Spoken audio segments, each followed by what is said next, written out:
Live from Washington, D.C., it's Quintessential Listening, Poetry Online Radio. Now, here's your host, Dr. Michael Anthony Ingram.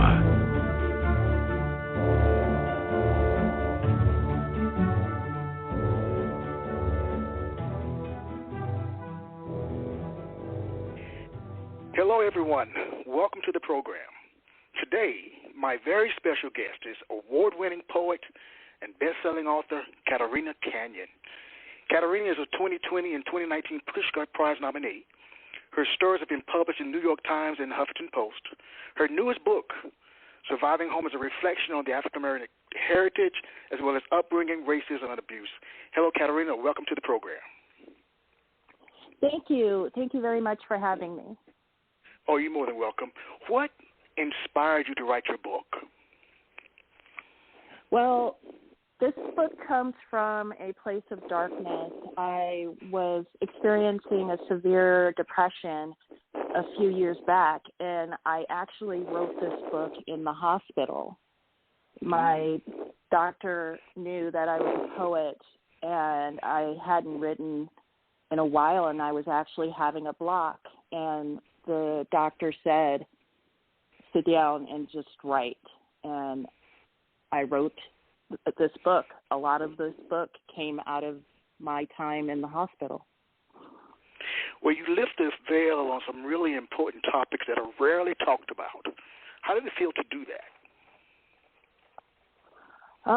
I felt very raw at the time, and I think that this collection of poetry is the most honest collection of poetry I've ever written. I was in a place where I didn't know if I was willing to live or die. I felt like my life was worthless, and I was examining it. I was examining why I was in so much pain, and I just wanted the pain to go away. And a lot of reviews on this book say that it's a really dark book and that there's no bright moments in it. And that's because I couldn't find any at the time when I was writing it. So it was really cathartic then to put it on paper in terms of what you were feeling and thinking. Exactly. And once I had it all out on paper, I think that's when I was able to heal and say, you know, look at these things that happened to me as a child and the things I went through in my life and say, these are things that happened, they're in the past, and they are now on paper, and I can let them go out of my mind. Well, please share a poem. I will. This is from my new collection, Surviving Home, which is going to be out in December. It's called Involuntary Endurance. My story is not one revealed with chapter and verse. It is expressed in blood and bone. It is fingernails thrust into back muscles. It is razor blades pressed against flesh. It is told by how the shark swims through the ocean below a school of tuna, and it is not the shark story. It is the school of tuna searching along the vast, dark, but sunlight-speckled ocean while knowing they have everywhere and nowhere in the world to flee. It is the brown bear pulling honey from the honeycomb in order to teach her cubs to survive on their own. It is not the mother bear's story. It belongs to the cubs who wander the forest without her after she sacrificed her life to a boar grizzly to protect them. It is told through hot cylinders of pain that sear experience into the skin.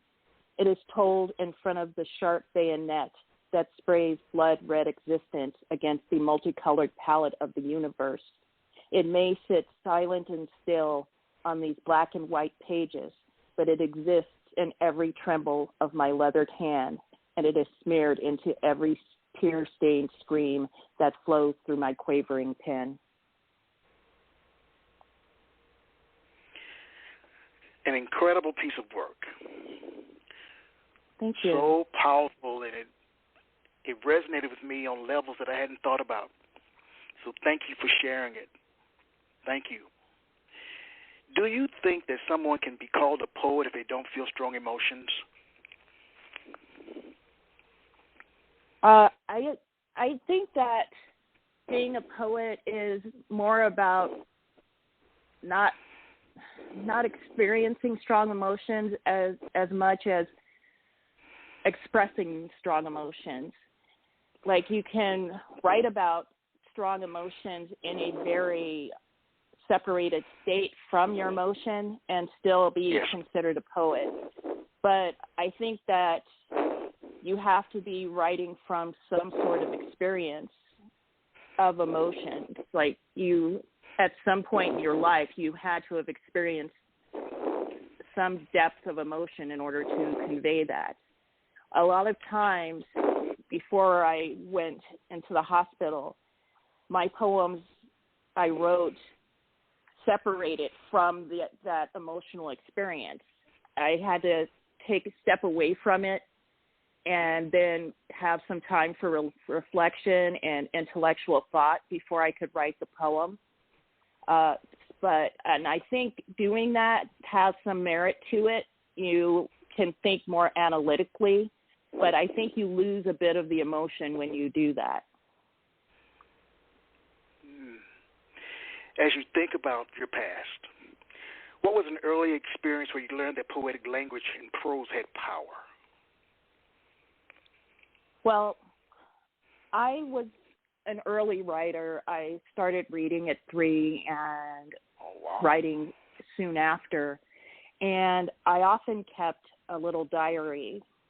And I had been experiencing abuse from early on, too, for as long as I can remember, from the point I was 3. And I would write about it in my diary. And when I was about 8 years old, my father found my diary, and I got into quite a bit of trouble for what I had written down. And at that point, I started writing things in a way that it didn't specifically say what my father was doing, but it turned into where I was writing about monsters or animals that did these things, and that we had heroines that were bears often. Quite often I wrote about little bears. And that was easier for me to convey how I felt about things. And poetry, those lines then turned in from little stories into poems that were heavily metaphored.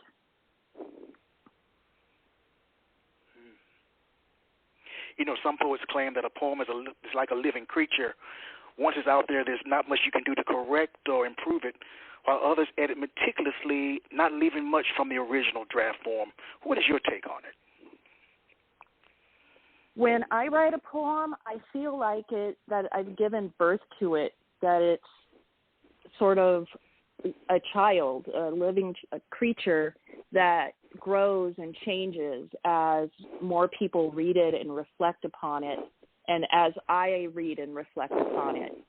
Sometimes I will read a poem, and then as I become attached to that poem, or I start to grow to love poems. You know, some poems you write and then they're done, and then some poems you start to have a relationship with. And those poems I tend to change or add other poems to. You know, I have one poem called Fly, and then another one that's called Fly Redux, and it's just kind of where it's a constant evolution of your work, to not think of a poem as complete as much as something that is a part of you that grows and evolves as you do. Please share another poem. This one is called Surviving Home, which is, you know, also in my book, and is the basis of the title of the book. My father is a shark with a hope chest clenched between his teeth. It holds my brain and heart perfectly. Earthquakes rumble. A castle crumbles into the water. The sea is filled with bones. I tread water, pulled away by a tsunami. The boat in the distance is a crypt. The ocean foams blood. The buoys sink. They leave me wondering where to go. My lungs maintain because I come from light and air. The mermaid is a woman made of music and desperation. I put my ear against her chest and I hear her dreams. A million notes coat my skin and I float above the storm. This is one of the first poems I wrote in the hospital, and it is an example of what I was talking about. I started this poem feeling so desperate when I wrote it. Yes.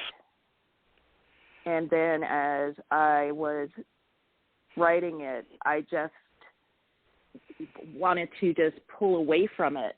And that's why I talk about this mermaid in it, because I needed some way to get out of this poem. Mm-hmm. And so I latched on to the mermaid is a woman made of music and desperation. And growing up, music was a big part of my life. I played several musical instruments as a child and as a teenager, and those things were my salvation. And I used it in this poem to get myself out of the hopelessness I was feeling in that poem. You know, to be quite honest, your tale is so powerful, I don't know what to say, to be quite honest. Oh. Yeah, I didn't know really what to don't. say for myself for a very long time. Oh, yes, I can understand that. And sometimes it's good to just sit still or stand still and know. And that's what I'm doing at this particular moment. Yeah, and but I will ask what you, though. I was told, too. Yes. Was oh, really? to sit still and do nothing. Wow. Well, what did you learn when you wrote this book? I learned that what happened to me and how I grew up had more to do with systemic learning and things that happened to my parents, that my parents' abuse of me had to do with how they were treated as children and how my grandparents on top of them were treated as children, and so on back to slavery. Yes. And I talk about that in the book, in one of my poems. Well, will you share that particular piece with us? I will share that piece with you as soon as I find it in the book. Right. It's probably toward the end, because I arranged the book in sort of a coming to terms order. Well, let's take a brief break, and as you look, we'll be right back, okay? Okay, thanks.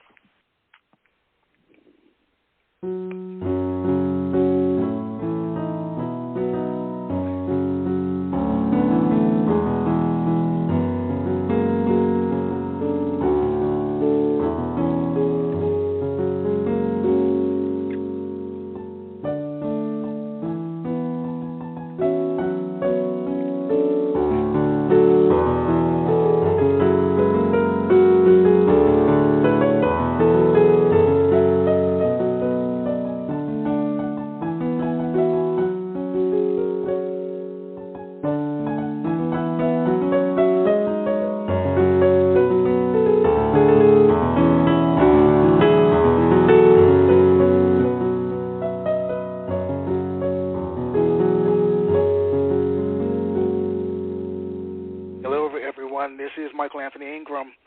I'm here with award-winning poet Katerina Canyon, and she's sharing work from her new book, Surviving Home. Katerina, were you able to find the poem? I am still looking for it. I have a lot of poems in this book, so that should help people know that it's worth it. Let's see. All right. It's okay. It's okay. Yeah, I have prepared a certain set of poems to go over today. And, all right. Well, we can stick with those if you like. I didn't have that poem propped up to go. Right. Well, please share another then. Please share another. Okay. So, from the order that you have, please share another. So this one is called The New Hope. Sitting atop the wall in my backyard, sitting out the broadcasts of draft notices on TV. Maybe the wall will hold my brother away from Vietnam. Sitting atop the cement block wall, kicking loose dirt from my Mary Janes. Ants scramble beneath showers of dust. Life and death separate between blades of grass. I am balancing atop a telephone wire between tossed sneakers and lost kites and crow's caws. Atop my head sits a squirrel, and in my mouth blindness replaces sight. Where the sun freezes in my hand and the moon burns my eyes, and I kick away the crust between my soles, this is where I will find a picket fence painted white like dandelions. So this one I wrote about my oldest brother, Desi.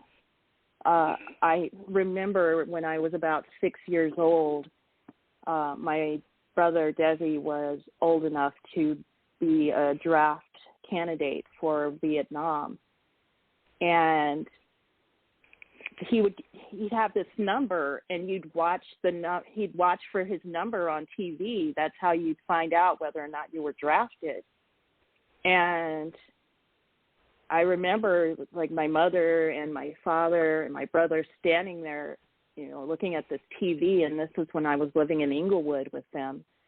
And I would sit on this wall in the backyard a lot, and while all of these events were happening, I'd run out into the backyard and sit on this wall, and often fell off the back of it and knocked the back of my head, and I don't know why my mother kept letting me get back on that wall, but I would get back up there.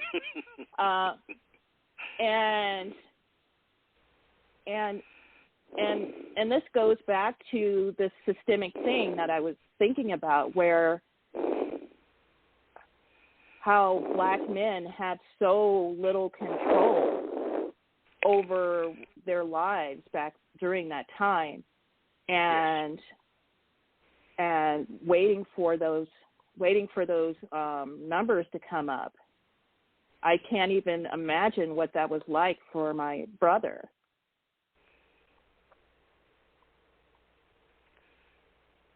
I can't imagine either. And your statement about black men is so true. There's so much that we've got to be concerned about, and it's never easy. Never easy. Never easy. Yeah. What surprised you most? Yes, what surprised you most about writing the book? What surprised you most? And I would like to know, too, how has your book been received? I think that's a bigger question. Well, what surprised me most about the book is how much I learned about my parents. They've been dead a long time, and and I learned a lot about what it means to be a black person.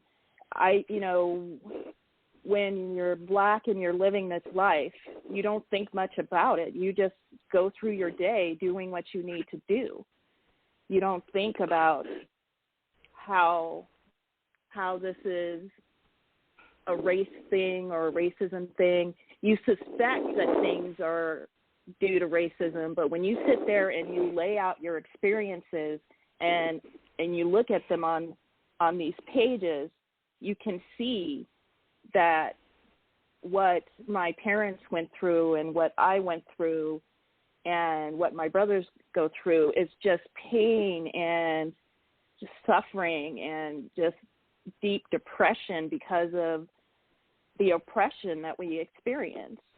Yes. You know, when George Floyd died,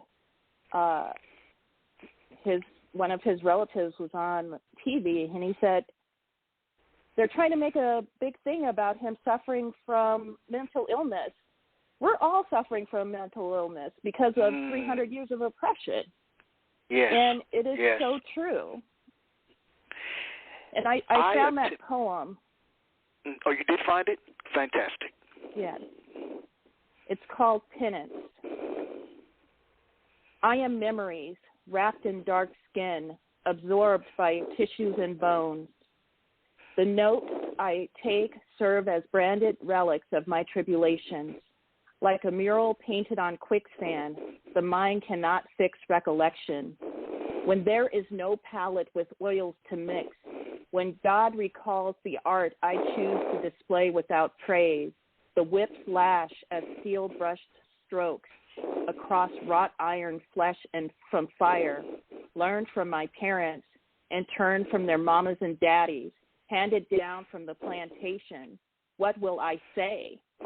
This is my art, inspired by God's flood, his pestilence.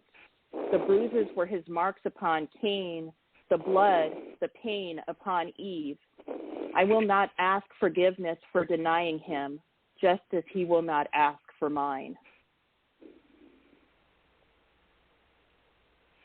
Wow. So that, that just speaks to, what we've gone through from the mark of Cain to today. Yes.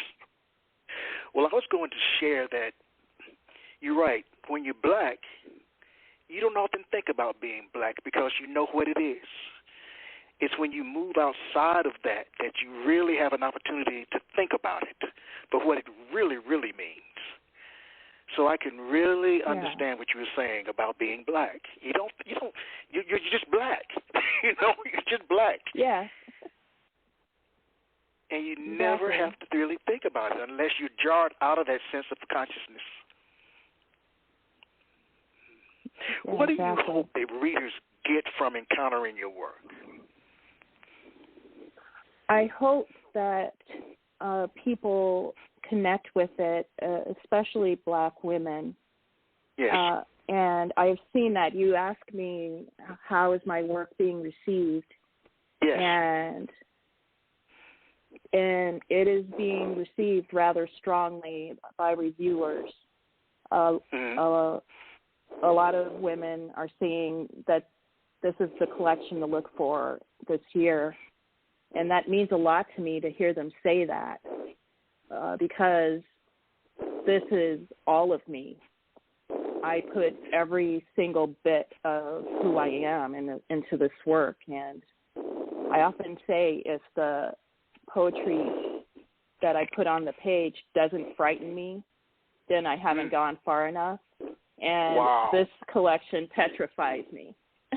This collection petrifies me. Let's talk about feeling petrified. What do you do with that? Do you continue writing? Do you start working on another project, or how do you manage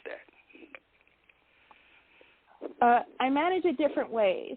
When I see a review or when someone is talking about my work, sometimes I just want to curl into a ball under my desk and say, just pull me out when it's over. But okay. Lately, I have started working on a new body of work, and so I am focused on that right now. Now, in general, does writing energize or exhaust you? Writing saves me. And whether that's energizing or exhausting, I can't say. I feel relief from it. Before I put pen to paper, I can have tremendous amount of anxiety or sadness or even happiness is overwhelming for me. I don't know what to do with that feeling, and it has to go somewhere. Yes. Like I said, when I want to curl under a desk when someone says something good about my writing, it's because I don't know what to do with an emotion like that. Okay. And putting it down on paper helps me a great deal. Well, how do you handle a bad review of your work? I rarely get them. Okay. There was this one time I had this poem that I recited, and that's usually when I'll get them is when I'm live. I'll have someone walk up to me and tell me that they were offended by something I said. Or really? I had this one man who told me he flat out hated this one poem of mine. He walked up to me and said, "What were you thinking with that poem?" And I said, I thought I made that clear. And he said, "It's an awful, awful poem. Oh, you should wow. never read that again." And I said, "Well, thank you very much for that." And I just took it as his opinion. And a lot of times when I write, I try not to take it personally because Yes. I'm coming from my experience. Mm-hmm. That man, that very non-black man can't look at it from my experience. And maybe if I were writing specifically for him, then I didn't do my job. All right. I didn't get him to understand what I was trying to say or where I was coming from. And that's how I see it. I see it as a sort of, did I do the job I set out to do when I wrote this poem, which was to express my emotion in a literary way such that other people can understand where I'm coming from. And I looked at that and said, well, he didn't understand where I was coming from, so I did not do my job as it pertains to him. Excuse me. Now, when you think about your work, your body of work, and this is a really general question, who are some of your influences in terms of your writing style? Well, I grew up when I was early on in my childhood. My mother gave me a collection of Edgar Allan Poe when I was about 6 years old, and Really? I clutched that to my chest. Edgar Allan Poe at 6 years old. Yes. I would carry that on the swing set. I felt like such an adult with that book. And I can't say that I read a lot of the work in there. I remember I loved reading The Spectacles, which was just the most hilarious story in the world to me. Yes. And I carried Poe through quite a bit of my life. And currently, if I think about my influences at this moment, I'm really taking a shine to Audre Lorde. She was such a warrior, and she herself, experienced a lot of pain and trauma in her life, and she wrote about it in her work, and I love her. And Nikki Giovanni has often been a hero of mine, and I would pay money to spend 5 minutes in a room with her. She inspires a lot of my work as well. They say that to see the world with complete honesty, one should look to comedians, artists, and poets. what do you think emerges naturally from your work? Pain.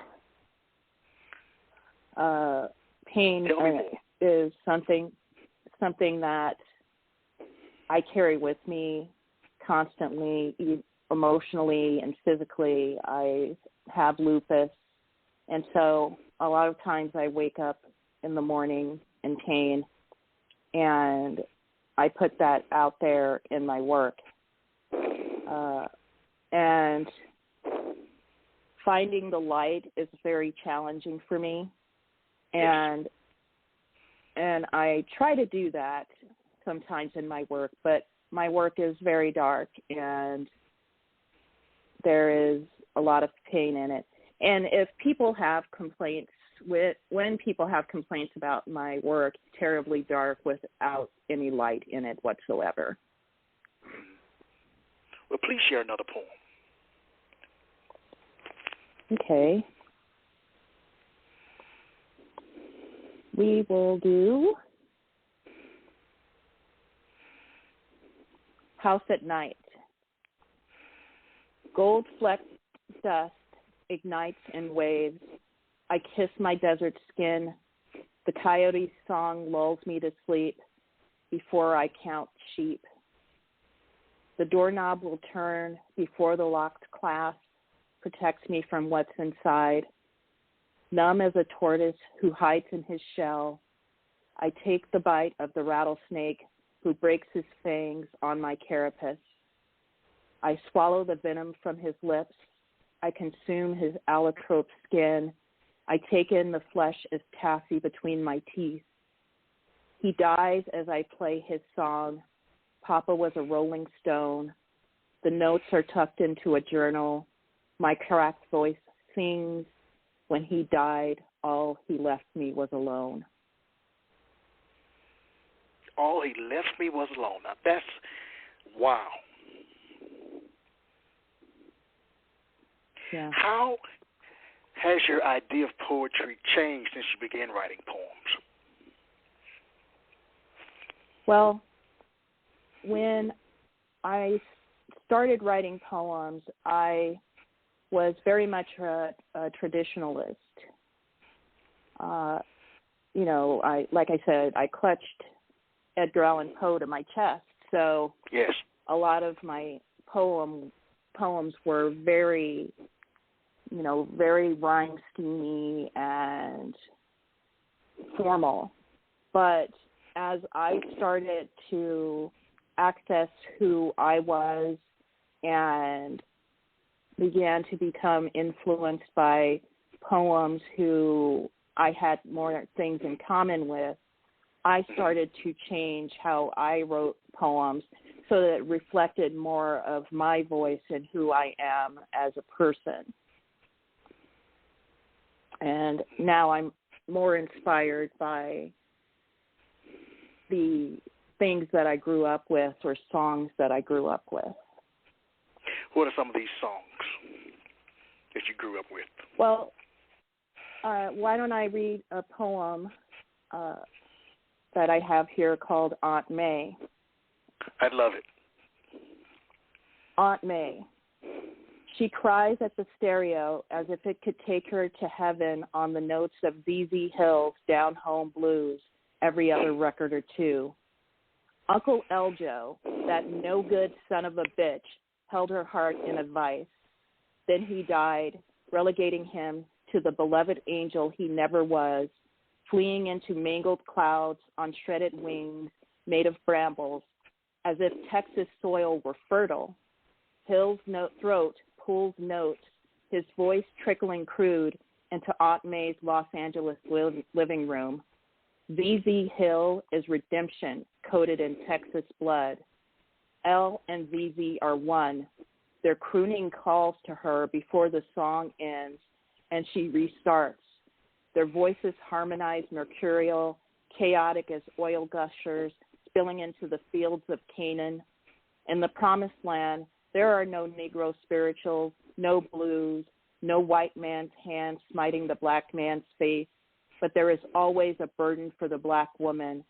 She knows this song well, and she plays it again. Down Home Blues, Down Home Blues, Every Other Record or Two.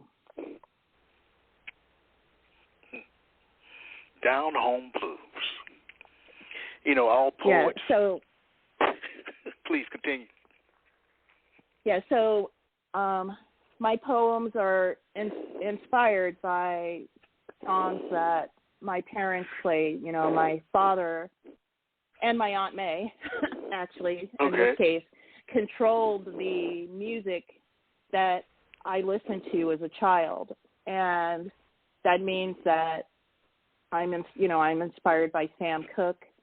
I'm inspired by ZZ Hill.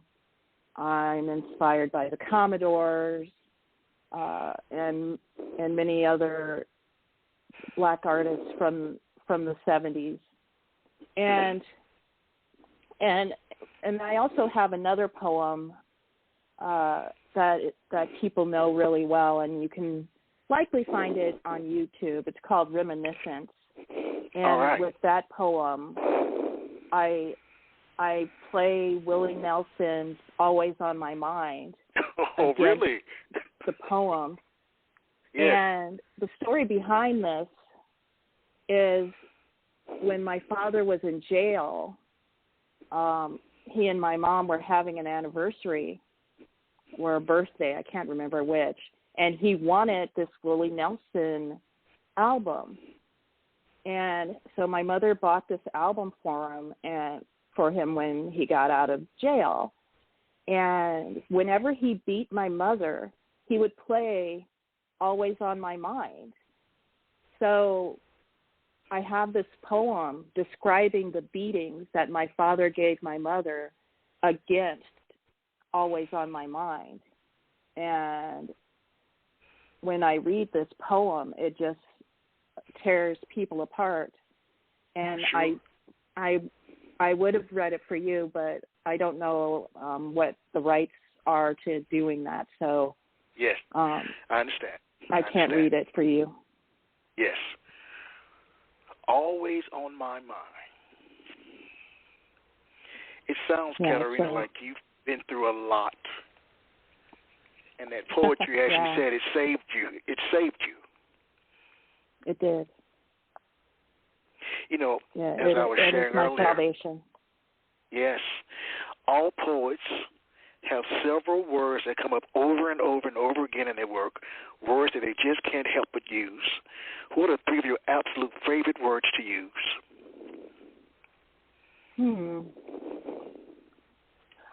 When I was writing this poem, or when I was writing this book, I was told that it did have some recurring language in it that I used, and I was told to eliminate it.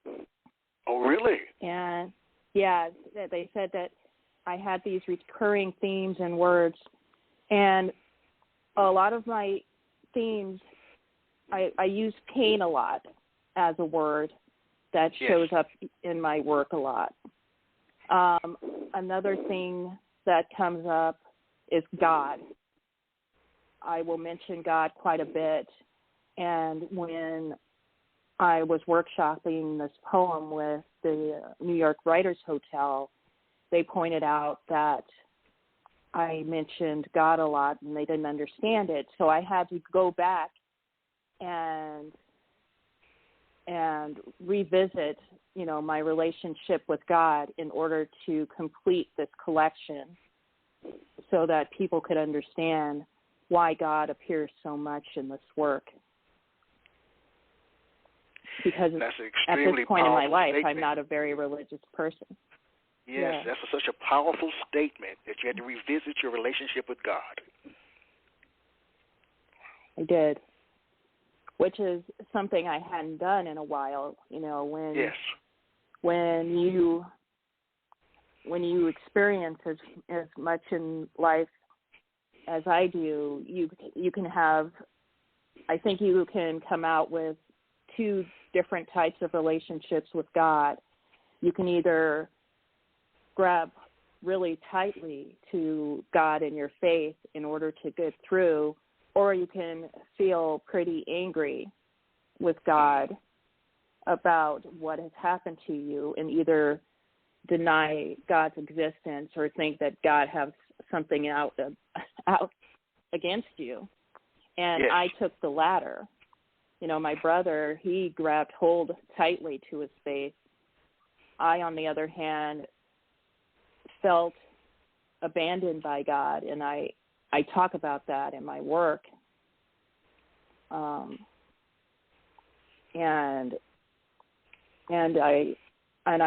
need to, you know, I needed to address that and decide, ask myself why I felt so abandoned.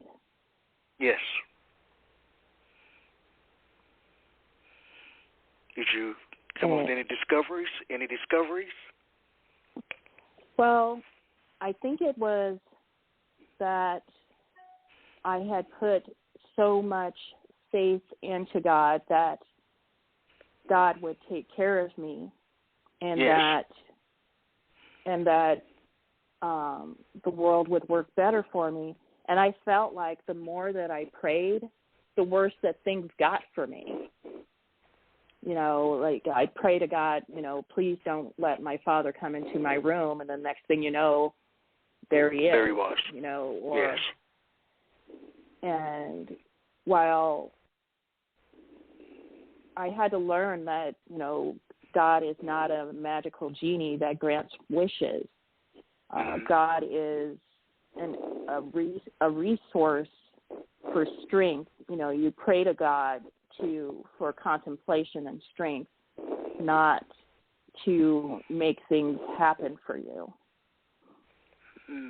And that is something that I had to learn in writing this book. But well, that does it took sound me a while revelatory. to get there. Yes, I can understand that. Let's take a brief break, and I know we're going to run out of time here, but we'll be right back. Okay.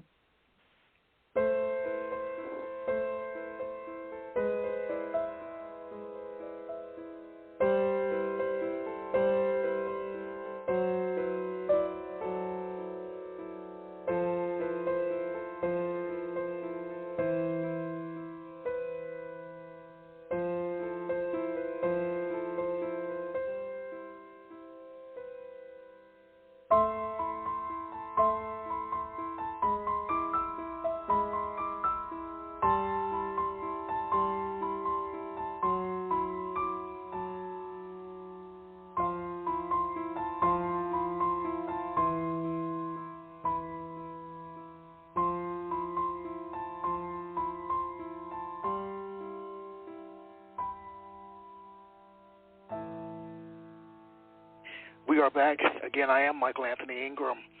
I'm here with Katerina Canyon. You're one of the most thoughtful poets I've ever met, Katerina. It sounds like you've done a lot of soul searching in terms of who you are as a person, as a woman. This is Women's History Month. Who are you, Katerina? Do you think you were meant to be a poet? I do. Tell me more. I have always loved poetry, and becoming a poet did come with a good deal of thoughtfulness, and it came from, you know, a point, again, of desperation where I could not find my place in this world. You know, I make a horrendous cookie factory worker, a terrible maid, all of these things I've done, you know, these jobs. Mm-hmm. I'm not a great secretary. And I had to sit down and say to myself, and I got this advice from a book where it says, sit down and look at your life. Look at what made you happy as a child. What do you go to for solace? Yes. And every single time I looked back at my life, poetry was there. You know, I already told you about clutching on to Edgar Allan Poe at 6 years old, but also I had these collection of childcraft books that my mother got me, and one of the volumes was poems and rhymes, and I knew that book cover to cover as an 8-year-old. I just read that thing every single day. And so, and then through high school, you know, English was my favorite class, and I read poems. You know, I loved Blake and Shakespeare and all of these poets, and I had to say to myself, and I was writing poetry. I've always written poetry, and I had to say to myself, I'm a poet. That's what I am. And I went to my husband and said, I know what I need to do. I need to do with my life. I'm a poet. I need to become a poet. And he says, why don't you just tell me you're going to go off and chase fairies on the moon? I said, it's who I am, though. And so he says, and he says, and how is that going to make you money? And maybe it doesn't make me money, but that's who I am, and I can't deny that. Would you share one more piece before we go? Sure. I will, since we're talking about God before, I'll read this one called My Guardian Angel. When I take this pill, you must go. Sanity leaves no room for you. Remember the smell of biscuits, scrambled eggs and sugar, syrup made by my mother every morning after her beatings.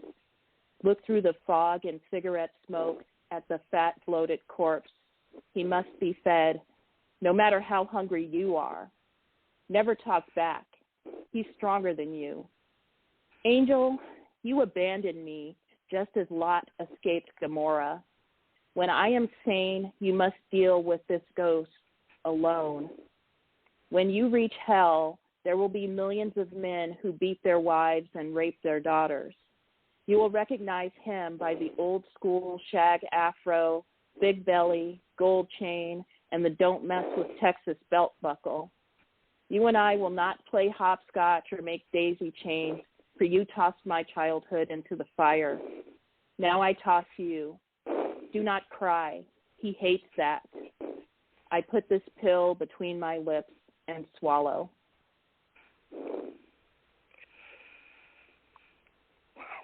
Where can readers find your work, Katerina?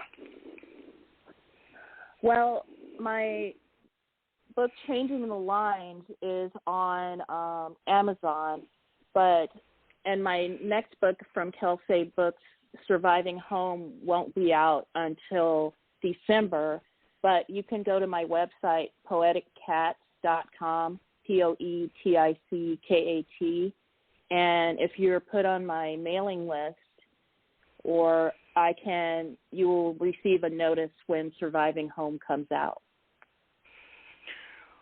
Well, based on what I know about Surviving Home, it is a must-read. Oh, thank you. You open the door on so many topics that need to be explored. What's next for you? Where do you go from here? What's next for you creatively? Well, right now I am working on a collection of work on poems, and I don't know what to call it yet, but the working title is The Chupacabra and Other Monsters, where it's about monsters that haunt us, things that are considered monsters and are not. The last poem I wrote for it that I'm still working on is about the welfare queen, the original woman that they consider the original welfare queen, and how she isn't really, she was vilified as a monster, but she's not really a monster. She's a part of the system again that I continually fall back into when I start thinking about why society is the way it is or why people are the way they are. Well, I guess the last thing I'll ask you, because I really don't want you to go. I know you need to, but I don't want you to go. What do you view as being the role of a poet in modern-day society? That's a big one, but what do you view as being our role? I think that we are society's conscience, and that it's up to us to be that angel on society's shoulder screaming the right thing. And this is how the world should work. This is how humanity should work. And I think that's our job.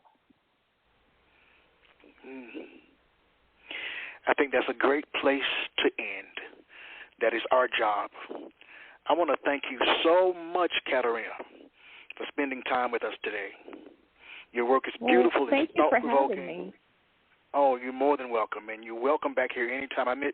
I wish you nothing but the best. Nothing but the best. You're an incredible artist. Thank you so much. Yes. Well, thank to our listening so audience, very much. Yes. To our listening audience, I want to thank you again for tuning in. Until next time, take care. You have just listened to the Quintessential Listening Poetry Online Radio Podcast with your host, Dr. Michael Anthony Ingram. Subscribe to our podcast on iTunes, Spotify, or Stitcher. And make sure to catch our next episode.